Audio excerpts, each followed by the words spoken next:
Hello friends, வணக்கம் and welcome back to our channel. இன்றைக்கி நம்ம சேனலில் என்ன வீடியோ பார்க்க போகிறோன்னா, சூப்பரான ஃப்ரைடே விலாக் தான் பார்க்க போகிறோம். இன்றைக்கி ஃப்ரைடே நாங்கள் எங்கள் வீட்டில் என்னென்ன சமையல் பண்ணி சாப்பிட்டோன்றது தான் உங்களோட இன்றைக்கி நான் ஷேர் பண்ண போகிறேன். இன்றைக்கி மார்னிங் பிரேக்ஃபாஸ்ட்டுக்கு ஒரு ஹெல்த்தியான ரெசிபியும், மத்தியானத்துக்கு சாம்பாரும் கருணக்கிழங்கும், பாப்பாவுக்கு லஞ்ச் பாக்ஸுக்கு ஆலு சப்பாத்தியும் ரெடி பண்ணியிருந்தேன். வாங்க இந்த ஐட்டம்ஸ் எல்லாமே எவ்வளோ சுலபமாக ஈஸியாக பண்ணலான்றதை வீடியோக்குள்ளே போய் நம்ம இப்போ பார்க்கலாம்.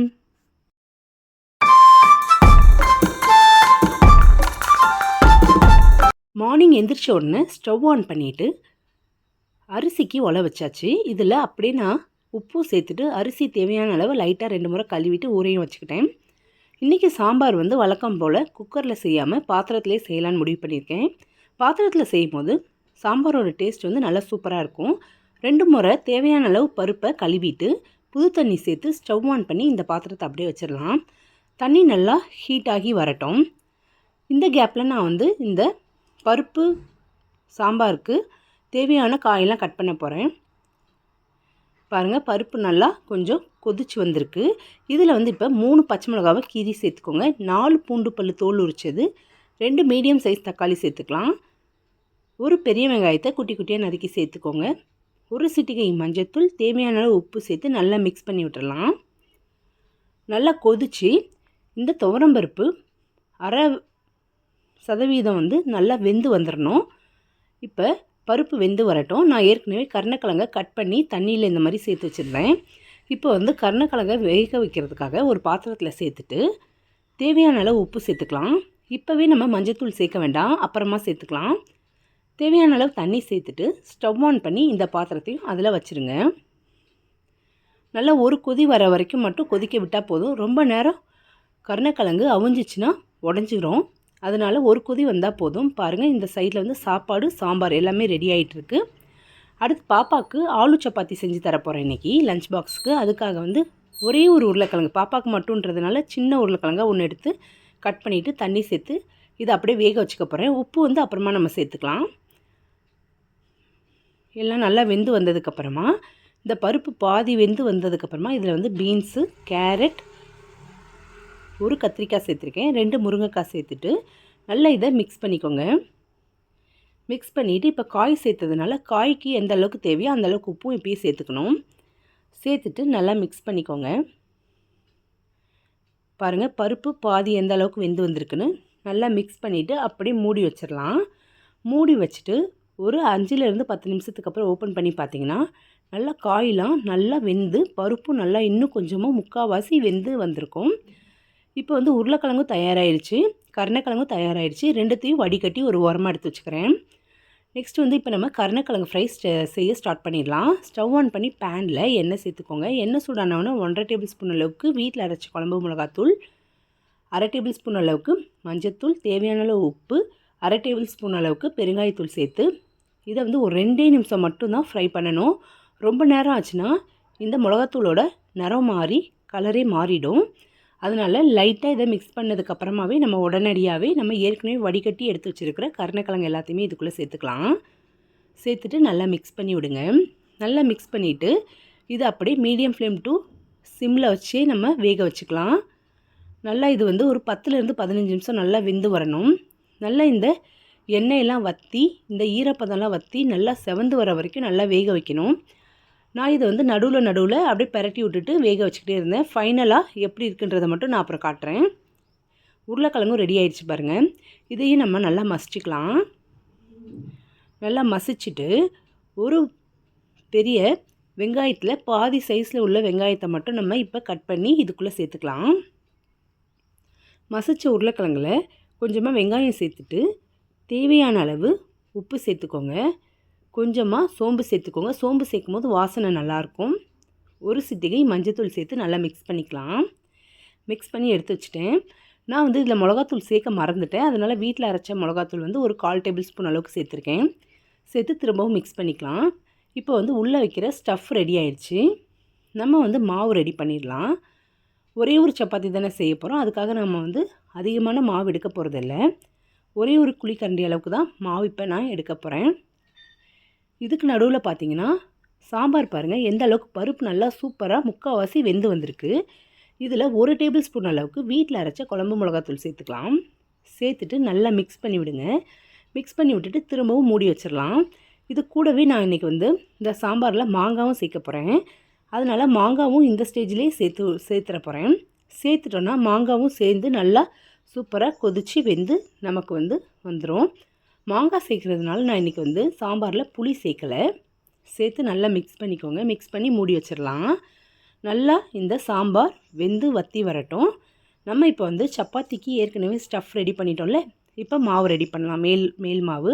அதுக்கு ஒரு குட்டி குழிக்கரண்டியில் ஒரு குழிக்கரண்டி அளவுக்கு மாவு எடுத்துருக்கேன், கோதுமை மாவு. ஒரு சிட்டிகை உப்பு, கொஞ்சமாக எண்ணெய் சேர்த்து நல்லா இதை ஃபஸ்ட்டு இந்த மாதிரி நல்லா மிக்ஸ் பண்ணிக்கணும்.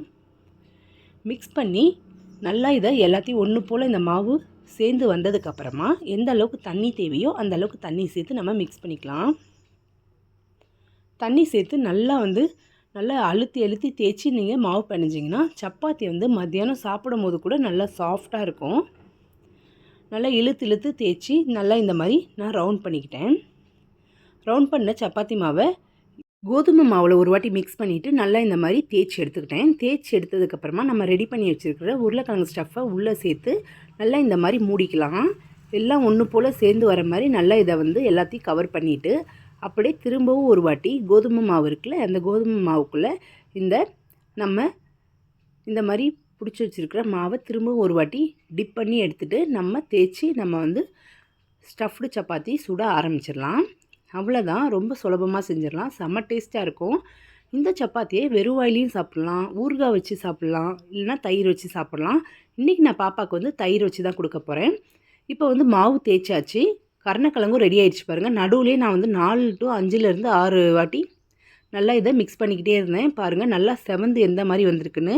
கொஞ்சம் கூட எண்ணெய் இதில் வந்து ஒட்டவே இல்லை. எல்லாமே நல்லா இந்த கருணக்கிழங்குல பிடிச்சி நல்லா வெந்து வந்திருக்கு. இந்த அளவுக்கு வெந்து வந்தால் தான் உங்களுக்கு வந்து நல்லா டேஸ்ட்டாக கிடைக்கும். கருணக்கிழங்கும் ரெடி ஆகிடுச்சு, சாம்பாரும் ரெடி ஆகிடுச்சு. சாம்பாரும் ஆஃப் பண்ணிடலாம். இப்போ சப்பாத்தியும் நான் வந்து தோசைக்கல்லில் சேர்த்துட்டு கொஞ்சமாக எண்ணெய் சேர்த்துருக்கேன். எண்ணெய்க்கு பதிலாக நீங்கள் பட்டர் கூட சேர்த்துக்கலாம், இல்லை நெய் கூட சேர்த்துக்கலாம், நம்மளோட விருப்பம் தான். சேர்த்து 2 பக்கமும் நல்லா திருப்பி போட்டு நல்லா ஃப்ரை பண்ணி எடுத்துக்கிட்டேன். இங்கே பாருங்கள் சப்பாத்தியும் நல்லா சூப்பராக ரெடி ஆகிடுச்சு. இது கொஞ்சம் நல்லா ஆறட்டும். நான் வந்து தாளித்து சேர்த்துக்கிட்டேன். தாளிக்கிறதுக்கு எண்ணெய், கடுகு, சீரகம், காஞ்ச மிளகா, வெங்காயம், கருவேப்பிலை, பெருங்காயத்தூள் சேர்த்து நான் தாளிச்சிக்கிட்டேன். தாளித்ததை சேர்த்துட்டு கூடவே கொஞ்சமாக மல்லித்தலையும் சேர்த்து நல்லா மிக்ஸ் பண்ணிட்டிங்கன்னா சூப்பரான சுவையான சாம்பார் தயாராகிடும். சாம்பாரும் தயாராகிடுச்சு, நமக்கு கருணக்கிழங்கும் தயாராகிடுச்சு. பாப்பாவுக்கு லஞ்சுக்கு ஆலு சப்பாத்தியும் ரெடி ஆகிடுச்சு.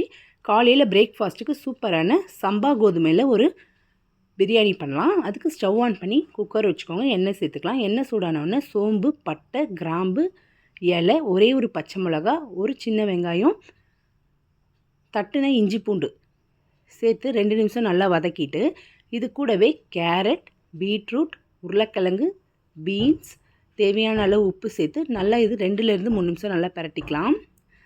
2 நிமிஷம் மட்டும் பிரட்டினா போதும். பிரட்டினதுக்கப்புறமா சம்பா கோதுமை சேர்க்க போகிறேன்ல, நான் வந்து இன்றைக்கி 1 கப் அளவுக்கு சம்பா கோதுமை சின்ன கப்பில் தான் சேர்க்க போகிறேன்.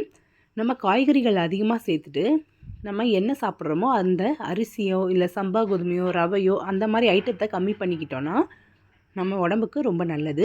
அதுக்காக நான் இன்றைக்கி வந்து சின்ன கப்பில் 1 கப் அளவுக்கு சம்பா கோதுமை தான் எடுத்திருக்கேன். சம்பா கோதுமையை இப்போ வந்து இதுக்குள்ளே நம்ம இப்போ சேர்த்துக்கலாம். சேர்த்துட்டு நான் வந்து இந்த காய்கறிகளுக்கெலாம் மசாலா சேர்க்காததுனால இது கூடவே ஒரு 1/2 டேபிள் ஸ்பூன் அளவுக்கு வீட்டில் அரைச்ச குழம்பு மிளகாத்தூள் சேர்த்துக்கிறேன். சேர்த்துட்டு நல்லா மிக்ஸ் பண்ணிக்கலாம். நீங்கள் விருப்பப்பட்டிங்கன்னா இதில் கரம் மசாலா, பிரியாணி மசாலா இது எல்லாமே சேர்த்துக்கலாம், புதினாலாம் சேர்த்துக்கலாம். நான் ஆனால் எதுவுமே சேர்க்கல. இந்த மாதிரி நீங்கள் சிம்பிளாக செஞ்சால் கூட செம்ம சூப்பராக அட்டகாசமாக இருக்கும் டேஸ்ட்டு. நம்ம எந்த கப்பில் இந்த சம்பா கோதுமை எடுக்கிறோமோ அதே கப்பில் 3 கப் அளவுக்கு தண்ணி சேர்த்து ஒரு வாட்டி நல்லா மிக்ஸ் பண்ணிவிட்டு உப்பு செக் பண்ணிவிட்டு மீடியம் ஃப்ளேமில் ஒரு 4 விசில் வச்சு இறக்குனிங்கன்னா போதும். சுவையான சம்பா கோதுமை பிரியாணி தயாராகிடும். பிரியாணி ரெடி ஆகட்டும். நான் வந்து பாப்பாவுக்கு லஞ்சுக்கு ஆலு சப்பாத்தி வந்து கட் பண்ணி இந்த மாதிரி பேக் பண்ணிட்டேன். பாருங்கள் தயிர் வச்சு பாப்பாவுக்கு லஞ்ச் பாக்ஸ் ரெடி ஆகிடுச்சு. இப்போ வந்து நம்ம காலையில் பிரேக்ஃபாஸ்ட்டுக்கு சம்பா பிரியாணி பண்ணியிருக்கோம்ல, அதுக்காக நான் வந்து ரைத்தா பண்ணி வச்சுருந்தேன். ரைஸு, கருணக்கிழங்கு, அதுக்கப்புறமா சாம்பார், கதம்ப சாம்பார், எல்லா காயும் போட்ட ஒரு சூப்பரான சாம்பார். அவ்வளோதான் இன்றைக்கி நம்மளோட லன்ச் அண்ட் பிரேக்ஃபாஸ்ட். இந்த வீடியோ உங்களுக்கு பிடிக்கும்னு நினைக்கிறேன். இந்த வீடியோ உங்களுக்கு பிடிச்சிருந்தா நம்ம சேனலை இப்போ தான் நீங்கள் புதுசாக பார்க்குறீங்க, இன்னும் சப்ஸ்கிரைப் பண்ணலை அப்படின்னா மறக்காமல் சப்ஸ்கிரைப் பண்ணிக்கோங்க. உங்களுக்கான நல்ல நல்ல வீடியோஸ் ரெகுலராக நான் அப்லோட் பண்ணுவேன். நம்ம சேனலை சப்போர்ட் பண்ணுற எல்லாருக்குமே ரொம்ப ரொம்ப நன்றி. நாளைக்கு வேறு ஒரு வீடியோவோட உங்களை நான் சந்திக்கிறேன். Take care friends.